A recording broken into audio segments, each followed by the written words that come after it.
It was just a simple family portrait until historians discovered the secret of one of the children. Dr. Rebecca Turner opened Archive Box 247B at the Massachusetts Historical Society on a cold January morning in 2024. The box contained photographic materials from the Whitman family estate, recently donated following the death of the last surviving descendant. Her assignment was straightforward: catalog, authenticate, and assess the historical value of approximately 60 photographs spanning 1870 to 1920. The collection appeared unremarkable at first. Standard cabinet cards showed stern Victorian faces, grandparents, wedding couples, individual portraits of children in Sunday clothes.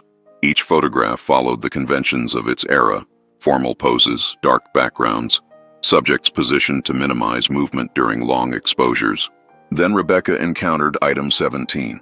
The photograph measured 8 by 10 inches, mounted on heavy cardboard backing, typical of professional studio work. On the reverse side, written in faded ink, Whitman family, October 14, 1893, Salem, Massachusetts. Hastings Photography Studio, Essex Street. The image showed 5 subjects arranged in a formal parlor setting.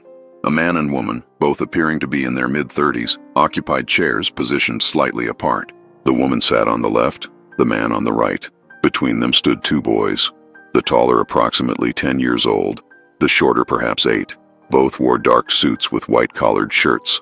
Their expressions were blank, their eyes fixed forward with unusual intensity. In the woman's lap sat a girl of approximately 6 years. She wore a white dress with elaborate lace detailing at the collar and cuffs. Her hands were folded across her abdomen. Her hair had been carefully arranged with a white ribbon. Her eyes were closed. Rebecca's initial assumption was that the child had fallen asleep during the sitting. Young children frequently dozed during the lengthy exposure times required by 1890s camera technology. However, certain details contradicted this interpretation. The mother's hands were positioned with deliberate precision around the child's torso and beneath her arms, not the casual hold of a parent with a sleeping child, but the careful placement of someone ensuring a body remained upright and stable. Rebecca examined the photograph under magnification. The child's skin had an unusual pallor, even accounting for the limitations of 19th century photographic chemistry. This was a post-mortem photograph. Rebecca set the photograph aside and opened her laptop. Before drawing conclusions, she needed to verify what she was seeing against established historical documentation of post-mortem photography practices in 1890s New England. Post-mortem photography had been common in America from approximately 1840 through 1910. The practice emerged alongside the daguerreotype process and grew as photography became more accessible and affordable. For many working-class and middle-class families, a post-mortem photograph was often the only image they would ever have of a deceased loved one, particularly children who died before their families could afford a formal portrait sitting. Rebecca accessed the digital archives of the Thanatos Archive, a research database documenting American death customs and material culture. She cross-referenced photographic techniques, regional practices, and specific indicators that distinguished post-mortem images from photographs of living subjects. The evidence aligned with her initial assessment. Several key factors identified the Whitman photograph as post-mortem work. First, the child's positioning. The mother's hands served a structural purpose, supporting the body in an upright seated position. This was standard practice. Photographers and families often posed deceased children as if sleeping or resting peacefully, believing this presentation was less disturbing than showing the body lying flat. Second, the timing notation on the back of the photograph. October 14, 1893 was almost certainly the date of the photography session, not the death itself. Families typically waited 1 to 3 days after death to arrange a post-mortem photograph, allowing time to notify the photographer, prepare the body, and dress the deceased in appropriate clothing. Third, the white dress. While white was sometimes used for living children's formal portraits, it was the standard color for post-mortem photography of young girls in the 1890s. White symbolized innocence, purity, and the Victorian belief that dead children became angels.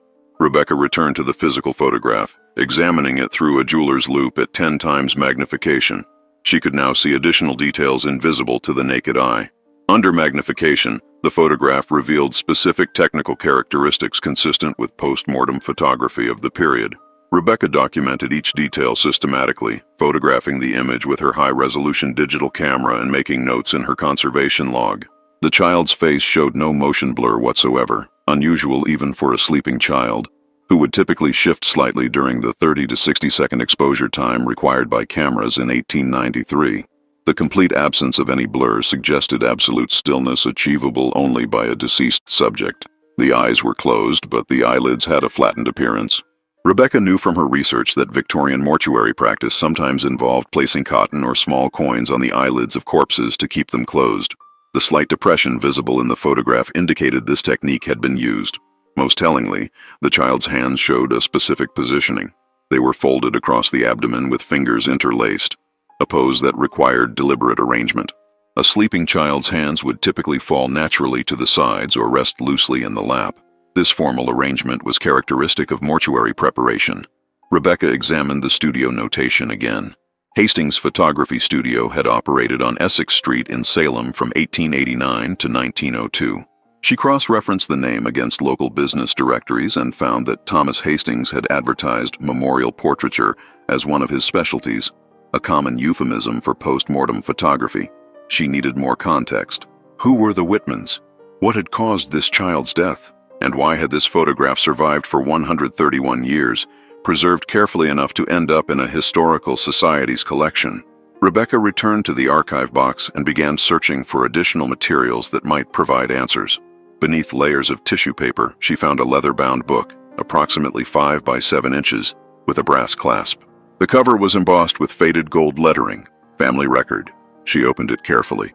The pages were brittle but intact. Inside was a genealogical record maintained in careful handwriting, documenting births, marriages, and deaths in the Whitman family from 1875 through 1918.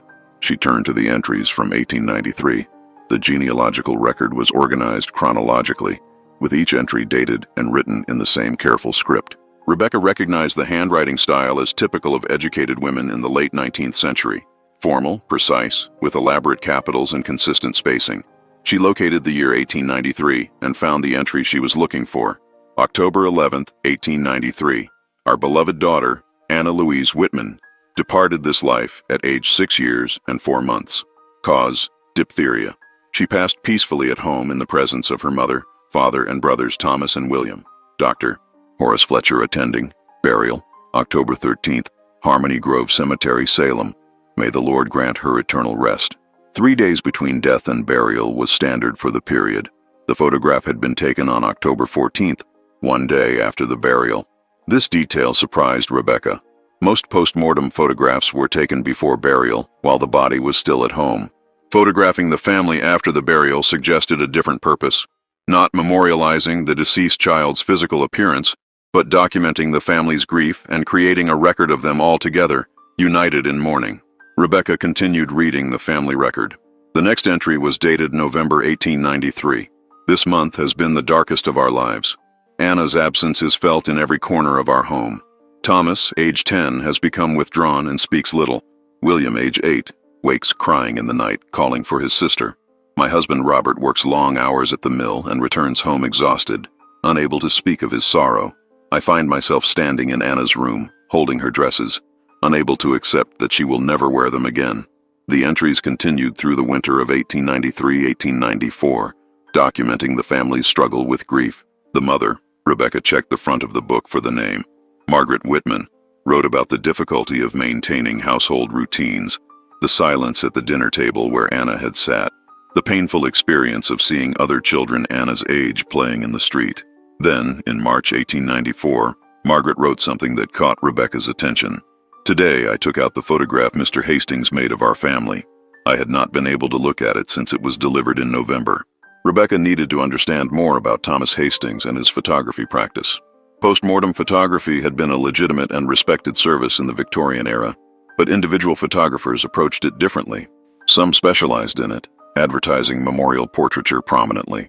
Others accepted such commissions reluctantly, viewing them as unpleasant but necessary work. She contacted the Salem Historical Society and requested access to any surviving business records from Hastings Photography Studio. Within 2 days, she received a response. The society held 3 ledger books covering 1889 to 1902, donated in 1965 by Hastings's granddaughter. Rebecca made the trip to Salem on a gray Wednesday afternoon. The Historical Society occupied a federal-style brick building near the waterfront, its archive room lined with climate-controlled cabinets and long research tables. An archivist brought out the ledger books, large cloth-bound volumes with marbled end papers. She opened the 1893 ledger and turned to October. Each entry listed the client's name, the date of the session, the type of photography commissioned, the number of prints ordered, and the amount paid. Hastings had maintained meticulous records. October 14, 1893.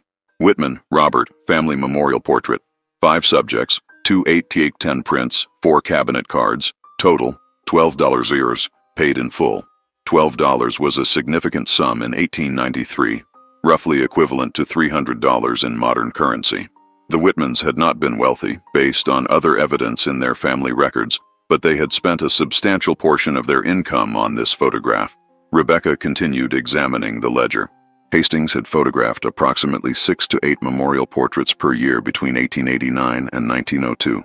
Not a major part of his business, but steady work. His entries were professional and respectful, never using casual language or showing discomfort with the subject matter.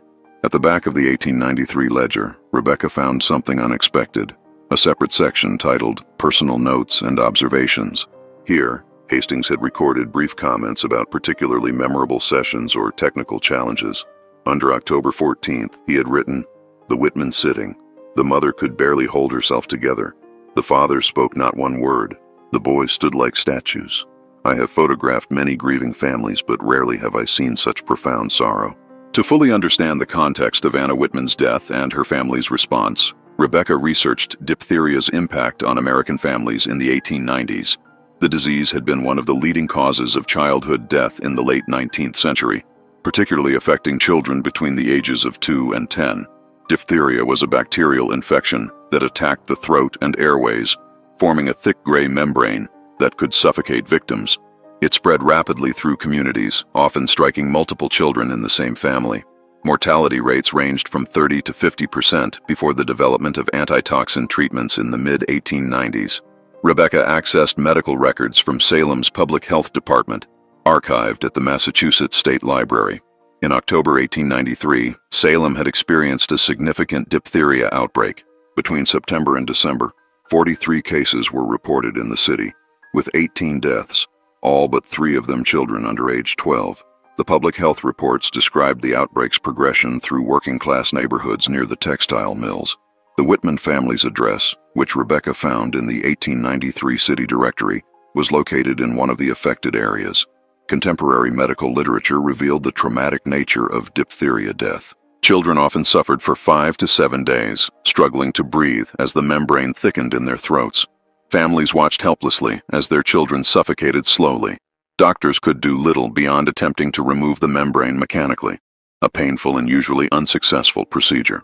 This context made the post-mortem photograph more understandable. After witnessing their daughter's agonizing death, Robert and Margaret Whitman had wanted to remember her at peace, free from suffering. The photograph showed Anna as they wished to remember her, clean, dressed beautifully, her face calm and unmarked by the disease that had killed her. Rebecca returned to Margaret Whitman's diary entries from October 1893, reading them now with fuller understanding of what the family had endured. October 8th. Anna can barely swallow. Doctor, Fletcher says the membrane is thick. He tried to remove some of it, but she screamed terribly. I cannot bear to see her suffer so. Margaret Whitman's family record book contained not only her own entries, but also, beginning in 1900, occasional entries written by her sons as they grew older.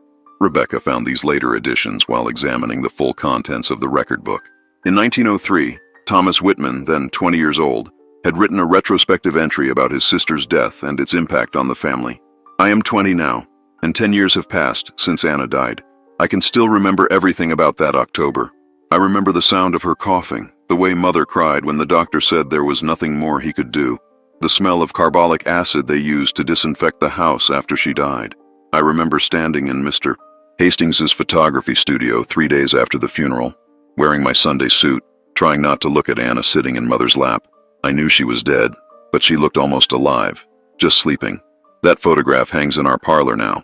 Sometimes I catch Mother looking at it, touching the frame, whispering to Anna as if she can hear. William Whitman, the younger brother, had added his own entry in 1905. I was 8 when Anna died. For years afterward, I could not look at the photograph without feeling sick. It seemed wrong to me that we had dressed her up and posed her like a doll, pretending she was just asleep. But now I am 20, and I understand better what mother and father needed. They had no other photographs of Anna. This was their only way to keep her image with them. When I look at it now, I see my little sister as she was, quiet, gentle, always wearing white dresses with ribbons in her hair. The photograph preserved her exactly as we remember her. These entries revealed the complex emotions surrounding post-mortem photography. For the parents, the photograph had been essential, a tangible connection to their lost child. For the surviving children, it had been disturbing, even traumatic. Yet with time, even the brothers came to appreciate its value as the only visual record of their sister's existence. Rebecca noted that this tension was common in Victorian families. Post-mortem photography served the emotional needs of parents, but often troubled surviving siblings who had to witness the staging of death. Rebecca spent the next several weeks researching how the Whitman photograph had survived from 1893 to 2024. She traced the family's history through census records, city directories, and genealogical databases. Robert Whitman, the father, had worked as a supervisor at the Naumkeag Steam Cotton Company mill until his death in 1911. Margaret had outlived him by 23 years, dying in 1934 at age 76. According to her obituary in the Salem Evening News, she had remained in the family home on Bridge Street until her final illness. Thomas Whitman had married in 1908 and moved to Boston, where he worked as a clerk for an insurance company. William had remained in Salem, taking over his father's position at the mill and eventually becoming a plant manager. He had married in 1910 and had 3 children. The photograph had remained with William's branch of the family. When he died in 1947, his eldest daughter, Ruth, inherited the family home and all its contents, including the photograph and Margaret's family record book. Ruth had preserved these items carefully, apparently understanding their historical significance. In a letter Rebecca found among the archived materials, Ruth had written to her own daughter in 1982, "The photograph of your great-grandmother Margaret holding little Anna is one of our most precious family heirlooms.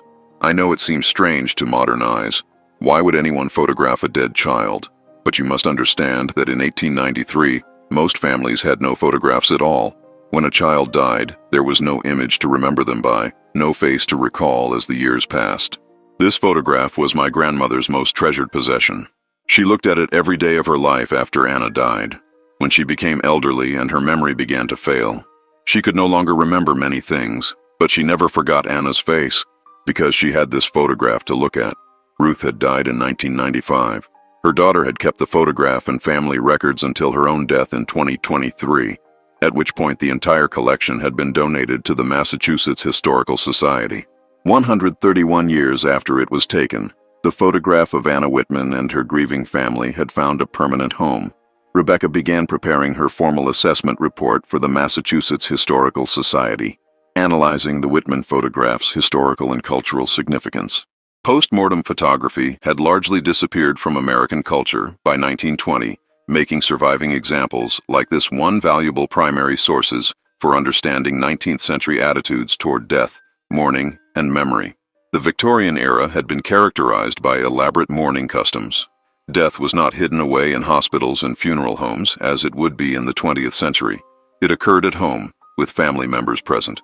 Bodies were prepared by family members, laid out in the parlor for viewing, and mourned with rituals that lasted months or even years. Post-mortem photography was one element of this broader mourning culture. The photographs served multiple purposes. They provided a visual record for family members who could not attend the funeral. They created a permanent memorial when no previous photographs existed, and they offered consolation to grieving parents by showing their children at peace.